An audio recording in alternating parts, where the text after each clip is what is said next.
ቁጭ ብለ ጨለማውን ከምታማርር ተነስና ሻማ አብራ። ዓለማችን ላይ 96% የሚሆኑ ሰዎች አማራሪዎች ናቸው ይለናል ጥናቱ። ለምን ታዲያ 4% ከሚሆኑት አመስጋኞች ማለት አትሆንም?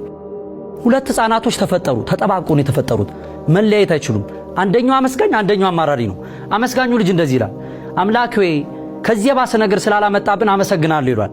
አማራሪው ልጅ ከጎን እንደዚህ አለ፣ ምን ከዚህ በላይ አምጣብህ አጠባብቆ ፈጠረን ይሏል። ከትንሽ ጊዜያት በኋላ ግን ያልታሰበ ነገር ተፈጠረ። አመስጋኙ ልጅ ሞተ። ያማራሪው ልጅ ጣፈንታ ምን ሆነ? ያመስጋኙ ልጅ ሬሳ ተሸክሞ መኖር ጀመረ ማለት ነው። ባማረርክ ቁጥር ያማረርክበት ነገር ወደ አንተ የሚመጣበት ፐርሰንት ይጨምራል። ለማመስገን እነዚህን ሶስት ነገሮች ማየት በቂ ነው። ምክንያቱም ማማረር የብዙሃኖቻችንን ደስታ ስላጠፋብን። የመጀመሪያው ይሄ የመግነዝ ጨርቅ ነው። አንተ ኖረክ ያልሰራህበትን ሰዎች ግን ቢኖሩ መስራት እየቻሉ ግን የዛሬዋን የፀሐይ ብርሃን ያላዩ ብዙ ሰዎች አሉ። ስለዚህ ማን ያዟል? ያንተን ህይወት ለኔ በስንት ሸጥልኛለህ? በምን የማይሸጥ ከሆነ በነፃ በተሰጠ ነገር ላይ አመስግን። ሁለተኛው ነፃነት ነው። ነፃነት እግርና እጄ ታስሯል አይደል? ለአንተ ቀላል የሆነው የፀሐይ ብርሃን ለሌሎች ግን ብርቅ የሆነበት፣ ለአንተ ቀላል የሆነው ከቦታ ቦታ መዘዋወር ለሌሎች ግን በአራት ድንጋይ ታጥሮ መጠበቅ። ነፃ አንቺን ነፃነት ለኔ በስንት ሸጭልኛለሽ? እንሰጥልህ። የማይሸጥ ከሆነ በነፃ በተሰጣችሁ ነገር ላይ አመስግኑ። ሶስተኛ እንግዲህ ላውልቀው፣ ይሄንን ወጣት ተመልከቱት። 7 ዓመት መራመድ አለመቻል፣ ከ10 እስከ 12 ሴንቲሜትር በአንገቱ ብረት ገብቶ ለ10 ወራት መተንፈስ፣ ግን መንፈሱ ጠንካራና አመስጋኝ ስለነበረ ከዛም በኋላ 2 መጽሐፍ ጽፏል።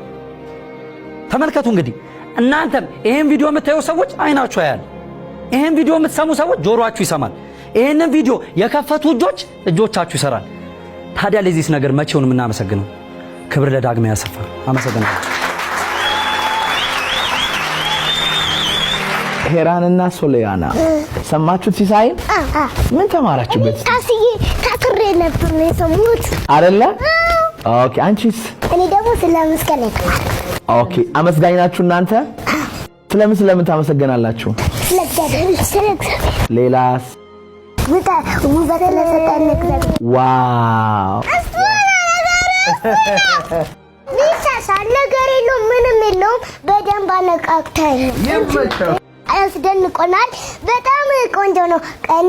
እንዳንተ ቆንጆ ያለ ተወዳዳሪ አይቻልም። እናመሰግናለን። እናንተም በጣም ቆንጆ ዳኞች ናችሁ።